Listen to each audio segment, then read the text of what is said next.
In Virtual Villagers: The Lost Children, I am a god watching over two idiots and a gaggle of kids on a deserted wasteland of an island. To 100% the game, I'll need to create a thriving civilization by solving 16 different puzzles, buying 12 technological advancement upgrades, finding 48 collectibles, and reaching the maximum population of 115 villagers. All without dying of starvation, disease, or any other dark forces on the island. But first, hello everyone, welcome back. My name is Ali, and if you enjoy this video and you want to see more like it, then please consider subscribing.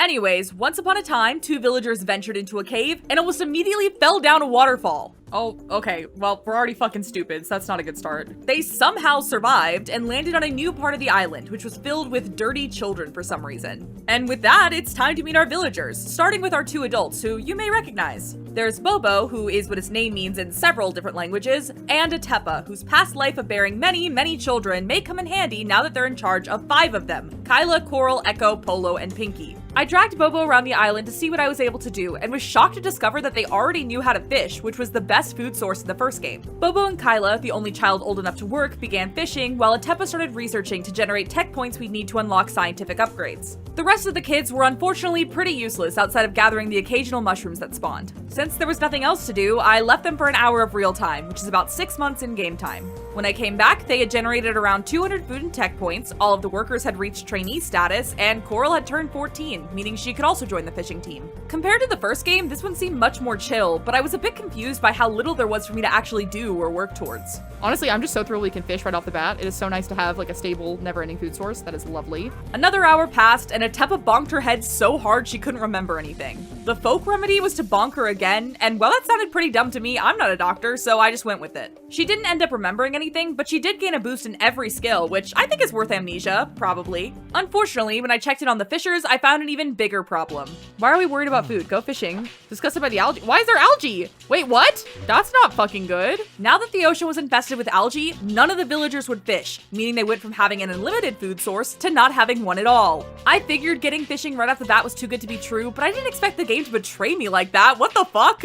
In slightly better news, I discovered a butterfly, the first of our collectibles, and I sent a child to go pick it up. Okay, cool. So we collected something. That's sick. I fear we're all gonna die, and that's less good. I looked around the island for another food source, and I did find a plot of farmland, but it required irrigation to use. There wasn't any other way to get food, but there was a farming upgrade that only cost 1,500 tech points, so I moved everyone over to research for about 5 seconds before once again trying to convince Bobo to fish through the algae. Oh my god, you're such a fucking baby. Guys, we're gonna starve.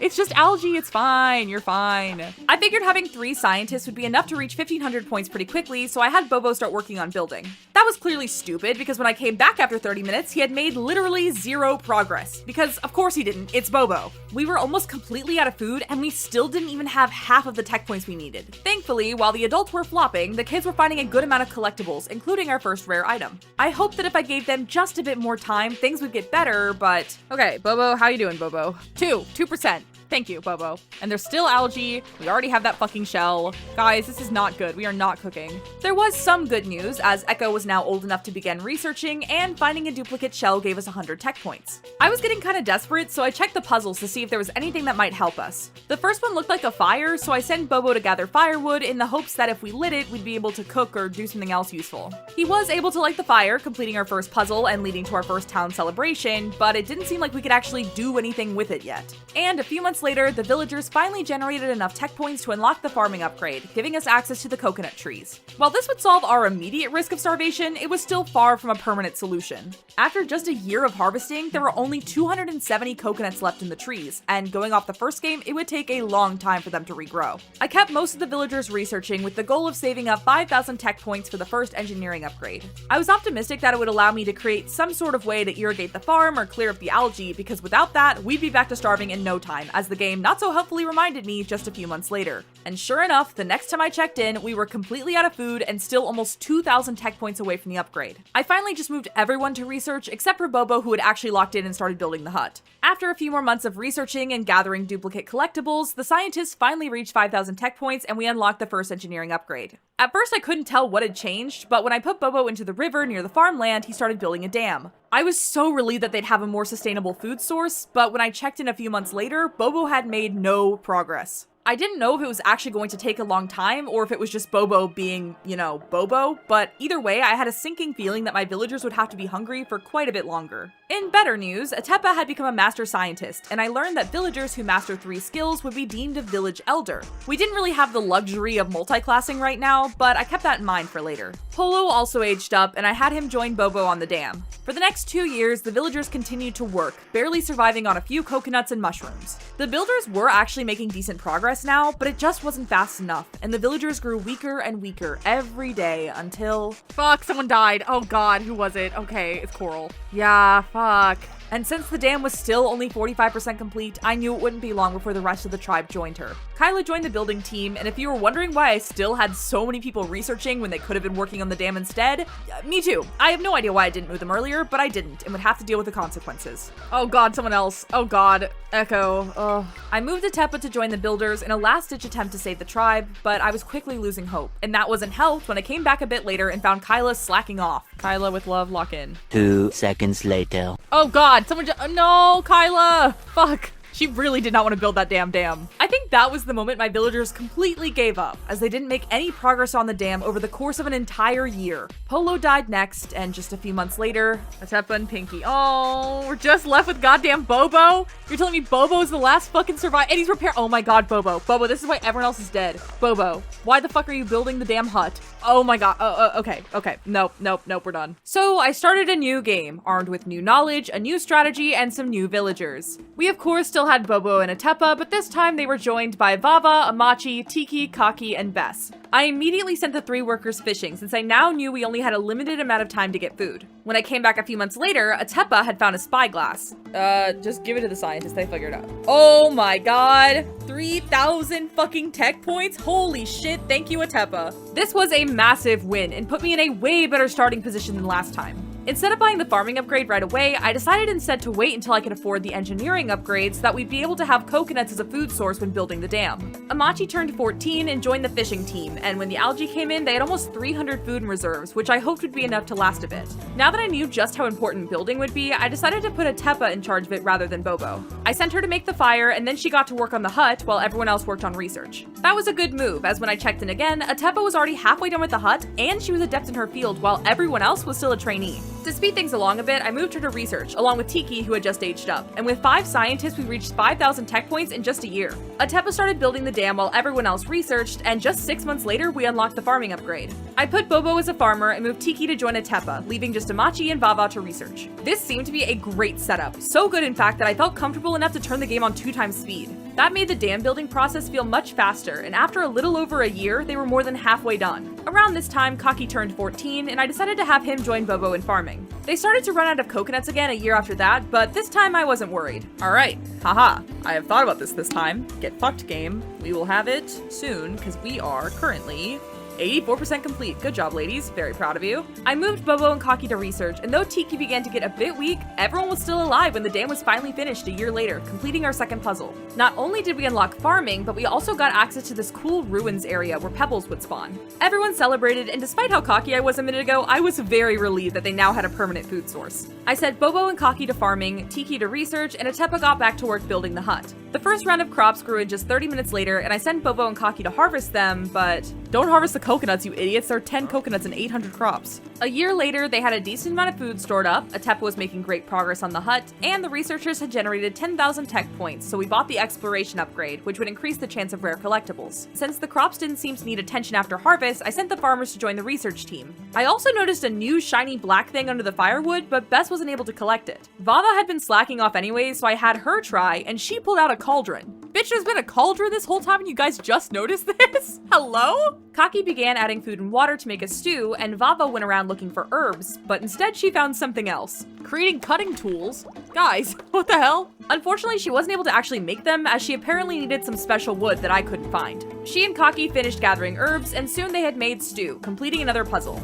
The villagers could apparently make different kinds of stew, but it was a very involved process, and I had to constantly drag and drop villagers all over the place, so I decided it was a bit too much trouble than it was worth right now. 6 months later, I realized that Bess, our last remaining child, was 13. Only children can pick up mushrooms and collectibles, so even though we definitely weren't ready to actually start expanding the tribe, I had Tiki and Kaki have a child so we'd have someone to take Bessa's place when she aged up. At this point, I was feeling pretty damn good about myself. Sure, food was low again, but our crops had just grown in, we were generating lots of tech points, and we had the first member of the second generation. But when I next checked in on them, what? What the fuck do you mean birds found my field? Does this game hate me? What the fuck do you mean? Oh my god. Okay, well that's not good. I swear, every time I start to get comfortable in this game, it goes out of its way to pull the rug out from under me. And in more bad news, Bess had already turned 14, so we gained a researcher, but at the cost of me missing out on collectibles and mushrooms for the next year and a half. But obviously there was a much more pressing issue right now, so I had Kaki collect grass in an attempt to make a scarecrow. Unfortunately, that didn't work, so I just had him and Bobo harvest the crops as fast as they could. Once they were almost done, I dragged Kaki around the island looking for some kind of material to build a scarecrow, and eventually he was able to start making one out of these branches. While he worked on that, I tried to have Vava make cutting tools again, and even though I swear I put her on top of these branches earlier, this time she was able to use those to finish the tools. Kaki and Vava quickly finished their respective projects, completing 2 more puzzles. The cutting tools allowed them to start cutting away at the briars at the top of the island, so I sent Kaki up there to start working on that. But then I didn't play for a week and completely forgot about that little side quest, so I just moved him back to harvest more crops. Thankfully, Queen Atepa was still as locked in as always and had finally finished building the hut. But she was clearly the only one, as when I checked in on the farmers, they were still trying to go for coconuts, even though they had a shit ton of food right in front of them. Why the hell are you— No, stop it. You guys are so dumb.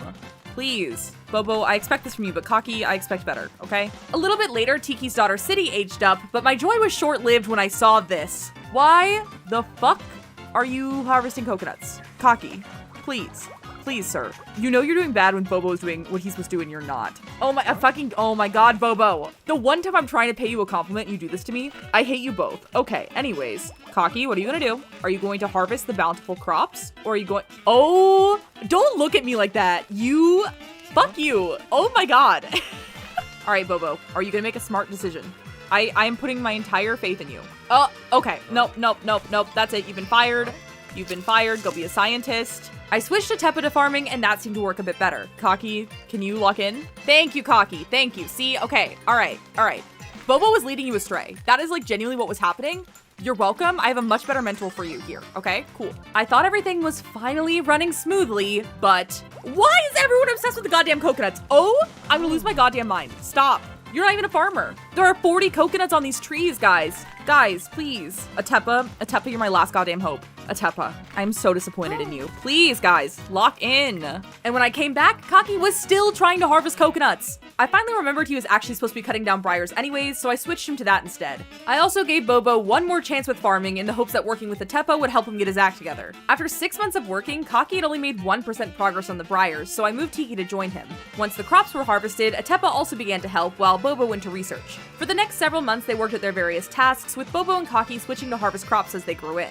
We eventually reached 16,000 tech points, unlocking the first science upgrade, which would help us generate tech points faster. I was also doing great with collectibles, and at this point I had about half the butterflies, shells, and pebbles, but I knew that my good luck likely wouldn't last forever. Over the next year, we made good progress on the briars and earned some more food and tech points, but of course, Bobo and the other farmers were still desperate to harvest coconuts. Are coconuts like a metaphor for something? Like, are coconuts representative of cocaine? Am I missing something? Is that why they're so fucking appealing? Why the fuck would you want to eat solid coconuts when you have all of this beautiful fresh produce? Like, what? When I checked in on them 6 months later, the briars were finally cleared, revealing a giant gong, albeit missing a few pieces. That completed another puzzle, and I realized that 3 more could be completed if we found the rest of the pieces at the gong. We obviously couldn't do anything with the gong in its current state, but having that area cleared out allowed me to start collecting beetles. Just a year later, we earned enough tech points for the medicine upgrade, which would allow our villagers to live longer. Surprisingly, the next medicine upgrade was only 65,000 points, so I decided to skip the first culture upgrade and go for that instead. Since City was getting older, I decided it was finally time for Atepa to start living up to her legacy and have a baby. 2 years passed without much incident, and Atepa's daughter Yuri aged up.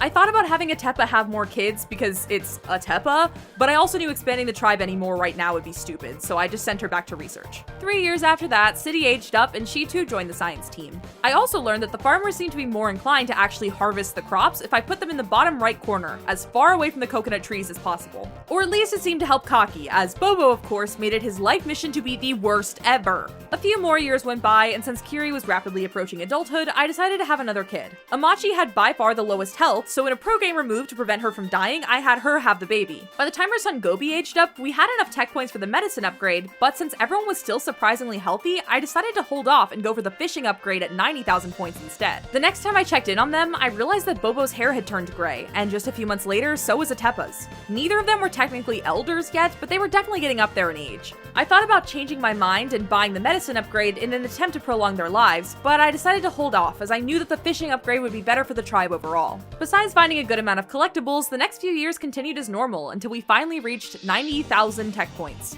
I bought the farming upgrade and expected the ocean to just magically clear up, but of course it didn't because virtual villagers would never make anything that easy. I put Bobo in the water and he realized that they would need a special algae-eating fish to fix the ocean. I panicked a bit because the only water source I knew of was the lake and I doubted that they were there. But when I held Bobo over it, he immediately saw the fish and started to grab them. At first I was relieved, but then I had a realization. Wait, no, I'm sorry. If there's been fish here this whole time, why the fuck aren't we fishing? You guys are so stupid. That's like a big fish too. Guys, we're literally starving. We've been starving like half this time, and you're telling me there's been big fish in the pond? And to make things even worse, after both Bobo and Cocky brought fish to the ocean, nothing happened. So I had them keep bringing fish over and over and over again until finally the natural balance was restored and we once again had a permanent food source. Cocky and Bobo became full-time fishermen and they were doing a pretty good job as we gained 200 food in just a few months. But of course, they were still the worst ever. Oh, now you want to harvest the damn plants. With this, we could start expanding the tribe with little worry, but I didn't want to, at least until Gobi had started to near adulthood. Instead, I wanted all hands on deck working towards the medicine upgrade as Atepa and Bobo had both officially reached elder status. I was gonna let Atepa be an exception and keep having kids to prolong her life, but unfortunately elders can't have kids anymore, so there was nothing I could do for her but wait. 2 years went by and our food and tech points continued to grow, but the medicine upgrade was still pretty far out of reach. I did let Bobo have one more kid, mostly just for genetic diversity, since after he died, we'd only have Cocky as a potential father. Another year passed, and Atepa and Bobo's healths both slowly declined. At this point, we were only 10,000 tech points away, so they just needed to live about an hour longer, but when I checked in on them next... Fuck. Oh, that's so sad. Oh, god damn it. In this life, she may have only had one child, but she contributed to the tribe by building, farming, and researching, so I felt she still more than deserved the title of Mother of the Tribe. In better news, Gobi turned 14 and started training as a farmer, and thankfully, Bess's son Kay also aged up, so we wouldn't be without a collector. We had plenty of food and we're now only 1,500 points away from the medicine upgrade, so City went ahead and had a kid, but literally minutes later... No! Oh my god, wait, I looked away for 2 seconds! Fuck! Oh, okay, well, rip Bobo. Even though Bobo was the worst and was never on task and just kind of sucked at everything, I would still miss his stupid face. At least, I thought I would until I took a closer look at Kay. Wait, isn't Kay's Bobo's son? They look identical. Holy shit. It's Bobo too. I desperately hoped that was the only thing he inherited from his father. We reached 65,000 tech points just a bit later and bought the final medicine upgrade. 2 years later, City's daughter Wayata aged up, Bess had another baby, and we bought the culture upgrade. This unlocked a sewing hut, and Tiki got to work building it. Some more time passed, and I eventually noticed that Bess's baby had aged up. Tuna! Tuna? Oh, that's a great name. Oh, Tuna. Not much progress had been made on the sewing hut, so I had City and Cocky join her. This helped tremendously, and when I returned a year later, they were already 65% complete. And just a year after that, they were done. The sewing hut was another puzzle completed, and it would allow me to change my villagers' outfits for 5,000 tech points, which was kind of a ridiculous trade, but I guess cool. Speaking of tech points, now that we had all the stage 2 upgrades and didn't really need anything, I decided to save up 150,000 tech points for the final science upgrade so that the rest wouldn't take as long. In the meantime, Tiki and Cocky got to work building the hut near the ocean, and City had another baby. But her daughter Baba aged up looking pretty much exactly like Tuna, and since I love Tuna and this little twerp stole her fit, I planned to give her a makeover once I had the tech points to spare. The hut was finished a few months later, and at the celebration, I tried to see if Tiki could do anything with this random piece of wood, which I had assumed was a raft. In reality, trying to open the crate— this is a crate? World's fucking flattest crate, what? It was too hard for her to do alone, and since Cocky couldn't help her, it was clear that we needed more master builders. Unfortunately, there was nothing else to build, and the only way I knew how to get more structures was to have more kids, so both Kiri and City had babies. Kay aged up the next year, and I had him be a farmer, but when I saw him harvesting instead of fishing, I realized that he was following in Bobo's footsteps in more ways than one. I was about to get mad. I was like, Bobo, what are you doing? Bobo's dead. That's insane that he literally had a carbon copy of himself. The year after that, both Kiri and City's daughters aged up. I immediately got them both pregnant again, and upon doing so, we reached the first population milestone of 15 villagers. Things were going about as well as they possibly could for our tribe, but that just meant that they were much more inclined to procrastinate. Running away? Girl, you're 70 years old. What the fuck are you running away from? Your responsibilities, I guess. Lock in. Though maybe she had been trying to outrun the Grim Reaper, as she died just a few years later. Yuri had yet another baby, and at this point I was committed to having her fulfill her mother's legacy for her by having as many babies as she could. And a few years later, Amachi died, Yuri had another baby, and Wayata had her first. Tuna also aged up, and as promised, I gave her a new, unique look to help her stand out from the surprising amount of other redhead, blue-dressed children we now had. 2 years later, Kiri and Wayata's daughters aged up, and they were named Noah and Totoa, which is absolutely iconic. At this point, we had so many kids that I wasn't really keeping track of them, but I did get kinda attached to these two. Tiki passed away the next year at the ripe old age of 78 and got literally the cutest tombstone ever. Strong arms, big heart. Stop, what if I cried? That's so sweet. Okay, yeah. That did unfortunately mean that we were back to having no master builder, and since we needed at least 2 to open the crate, that was a bit of a problem. But it was one I still couldn't do anything about except have Kiri have yet another child. A year later, Baba and Tuna joined her, but because Tuna is the best, twins! Yo, Tuna with the twins! The next several years were fairly chill. All of the girls who aged up into workers became researchers, and half the boys joined them while the other half became farmers, which seemed to work pretty well. Unfortunately, the final 2 original villagers, Kaki and Bess, both died. But hey, at least all of the original tribe members can rest easy knowing they set up the next generations for a lot of success. We had a few more children here and there, but I tried to keep pretty much all hands on deck until we finally reached 150,000 tech points. With this, we'd be able to generate a ton of tech points incredibly quickly, especially with the number of researchers we had. This was obviously a very scientifically minded tribe, but there were 2 main exceptions, Noah and Totoa. Those 2 were constantly wandering away or trying to do other things, and in their defense, there was a lot of fun stuff going on the island. Playing tag? Stop! That is actually so fucking cute. Oh my god. I love this game. That's adorable. But when another hut structure appeared a little while later, I decided to switch them to being builders in the hopes that they'd be more interested in that. Unfortunately though, my hopes for them did not come to fruition as they made no progress on the hut over the next year. I kind of ship these two. My lazy, unambitious queens. And they're red and blue Yuri. But I guess the power of Yuri compelled them because from that point on, they actually locked in, and within just a few years, it was almost complete. We also earned enough tech points for the 3rd cultural upgrade, which I figured would let us do something with the ruins, but instead the villagers could start clearing out the vines by the lake. The hut was finished a few months later, and after the biggest town celebration we had ever had, and burying City's body, Noah and Totoa got to work on that. Everyone else got to work having more kids, and by the end of it, we had hit our 2nd milestone of 25 villagers. A few more years went by, and Noah and Totoa finished clearing the vines, revealing a ton of ancient writings. Apparently, the Gong of Wonder in the cave was actually purposely dismantled, with its pieces hidden by the parents of the OG child villagers. They didn't want anyone practicing magic or restoring artifacts, so they went to find those who were, leaving their children behind in the care of someone named Tofo. Tofo clearly didn't do a good job since we found them alone, and now their descendants are actively going against their wishes by trying to find the missing gong pieces. I was genuinely shocked that Virtual Villagers has complex lore like this, but I am very much here for it. But as cool as that information is, there wasn't really much of a material benefit to the tribe, and while Totoa had become a master builder, Noah still hadn't quite gotten there yet. With no other structures for them to work on, I had them both have kids in the meantime. 2 years passed, and even after reaching 30 tribe members, we still had no new hut. Besides opening the crate, my only other lead on a potential puzzle was having a villager become an esteemed elder by maxing 3 skills. Surprisingly, Totoa of all people was the closest to doing this, so I sent her to go work on her farming skill. Several years passed and several more children were born, but the only person who I really kept tabs on was Totoa. Even more years passed and even more children joined the tribe, including 3 toddlers in a barrel who apparently have just been chilling in the ocean for the past 100 years or so. Regardless, they were more than welcome, as after they joined, a new hut structure finally appeared.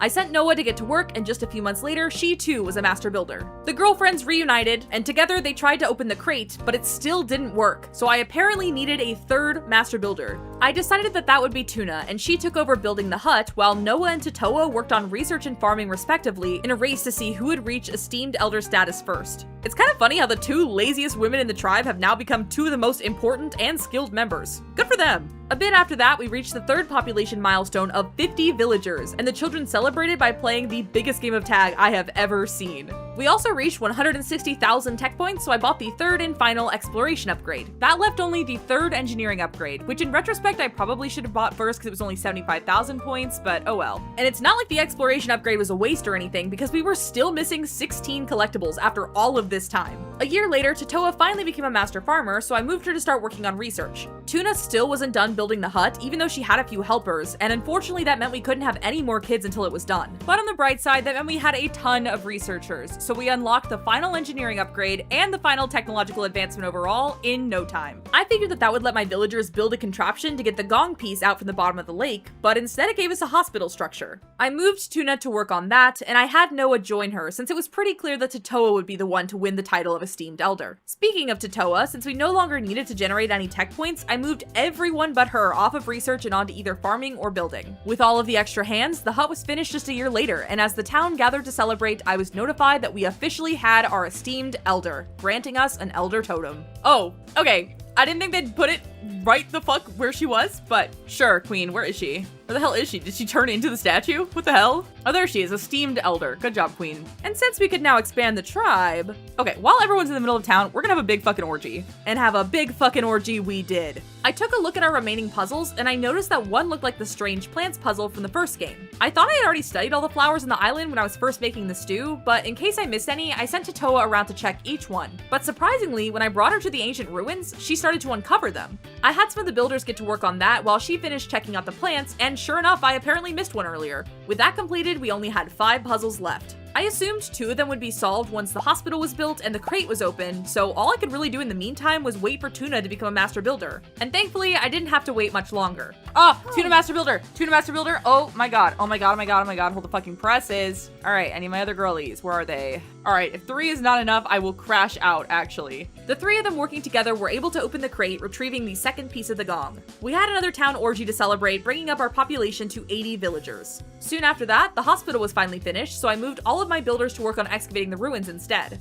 A few years later, it too was finished, revealing a beautiful mosaic and completing yet another puzzle. But unfortunately, now I had no idea what I was supposed to be doing. I knew I had to get the gong piece out of the lake, but I didn't know how to do it, and there was nothing more I could unlock to help. I skipped forward a few more years to see if anything would happen, but of course nothing did. The only other thing I hadn't done anything with yet was Tatoa's totem, and since I discovered I could move it around a while ago, I wondered if the game wanted me to put it somewhere specific. I tried putting it in the lake in case that was the solution, but obviously it wasn't. I put it down in a few more places and nothing happened, but when I put it over the sun in the mosaic, the ground opened up, revealing the third gong piece. We were down to our final puzzle, but I still had no idea how to solve it, so I turned my attention to the other loose end we had to tie up, the collectibles. At this point, we were only missing 2 butterflies, 2 shells, 3 pebbles, and 5 beetles, and I figured it wouldn't take that long to find them all. So I spent the next 2 hours literally just going around and around and around my island looking for various collectibles, and while I did find a few new ones, I was still missing 8 of them, and my sanity started to falter a bit. Hey guys, if you appreciate me having no life and spending like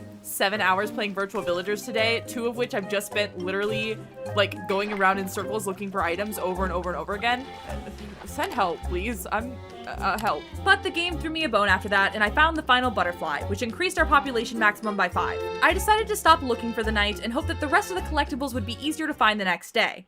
But this is a virtual villagers game, so nothing is easy, and hope is dead. I woke up bright and early the next morning and once again entered Island Circling Hell, but just 42 minutes in, yay! Let's fucking go! Oh my god, okay. And 15 minutes after that, is that it? Is that it? Is that it? Is that it? Let's fucking go! We're done with the fucking shells. Oh my god. Okay, halfway done. Halfway done. Our population once again increased by 5, so I celebrated by having a few more babies. And hey, we only had 4 more collectibles left, 2 beetles and 2 pebbles. And considering I found the last 2 shells in under an hour, surely I'd find the others pretty soon, right? Haha, haha, no. It's been almost 2 hours since I've found anything new, and I have been watching long YouTube video essays, but I fear going in circles over and over again. I am going a little crazy, I fear. I'm so tired, I want to take a nap. But Virtual Villagers is not a completely merciless god, so about 30 minutes later, yo, oh my god, please. Ah! Oh my god. Alright, 1 more fucking pebble. And 15 minutes after that, Oh, okay. 2 more fucking beetles and I'm free! I'm free! I have to find the fucking gong. I'm not free. I'm never free. Our population increased by 5, we had more babies, blah blah blah, you know the drill by now. I went back to doing my collection rounds while my villagers rubbed salt into my wound. Why the fuck are we still picking coconuts? Guys, we have 70,000 food and there are 14 coconuts. What are you doing? And right as I was hitting the 5-hour mark of circling the island that day, the game did too. Wow, we lost 3,000 tech points? That's such a shame. How will we ever survive? Can I have some fucking beetles, please? 30 minutes after that, we reached our current maximum population of 105 villagers, which was great and all, but I was tired. It had been 2 hours since I had found anything, and my wrist was genuinely starting to hurt from the hours of going around the island, both that day and the night before. 2 more hours passed, and miraculously, oh my god, when did I find the last one? I don't even remember. We're at the 7-hour and 40 fucking minute mark. I'm so tired. I want to go eat dinner. Please. Please, God. Oh, it's so beautiful though. It really is beautiful.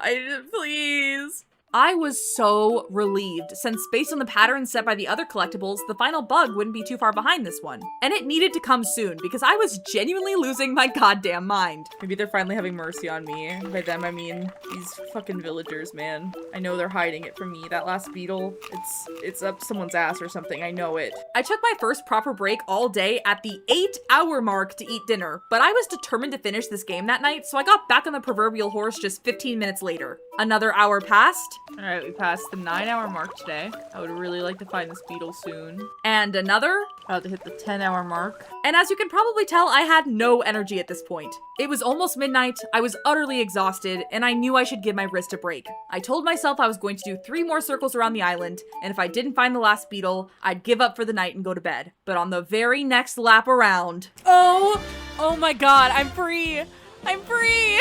I'm free! Oh my god! All right, we were just about to hit the 11-hour mark. Oh my god. We're getting that gong out of the river. I don't fucking know how, because you guys are stupid and I hate you. But that doesn't matter because I'm free. This is a very normal game. This game makes me feel normal things. We had one final orgy, bringing us to our final population of 115 villagers, but I didn't give a single shit about that. I had approximately half a brain cell left, and it was focused entirely on getting that damn gong piece out of the lake. Since I still had no idea how to retrieve it, after circling the island for nearly 15 hours total, I decided to do the unthinkable. I looked up a hint. The official game hint was for all of the gong piece puzzles, but I was able to determine that completing this last one had something to do with the stew and the wall writings. I took a closer look at the wall and realized that this dark dot was actually one of these black flowers, and that these things above it must be the other flowers needed for a stew. The closest match was this orange flower by the ruins, so I had my villagers collect 2 of those and 1 of the black flowers. Once added together, they created a strange stew that made it so my villagers didn't have to breathe, which allowed one to dive down and grab the final gong piece. I do kind of hate that I had to cheat for this one, but I was exhausted, and I genuinely don't think I ever would have figured that one out on my own, so I hope you can forgive me. My villagers had one final, well-deserved celebration while I rang the gong, and it made my villagers sick. Of course, the game had to prank me one last time. Anyways, with that, I had completed every puzzle, unlocked every tech upgrade, found every collectible, and reached the maximum population, all on hard mode this time, officially 100%ing Virtual Villagers: The Lost Children. Thank you so much for watching to the very end of the video. I really hope you enjoyed it, and if you did, then I once again ask that you please consider subscribing. Not only would it absolutely make my day, but you'll also be able to stay up to date with all of my future content, including Virtual Villagers 3 when that video gets released. With that, thank you again for watching, have a great rest of your day, please take care of yourself, drink some water, and go text the Noah to your Totoa, and I'll see you next time. Bye everyone!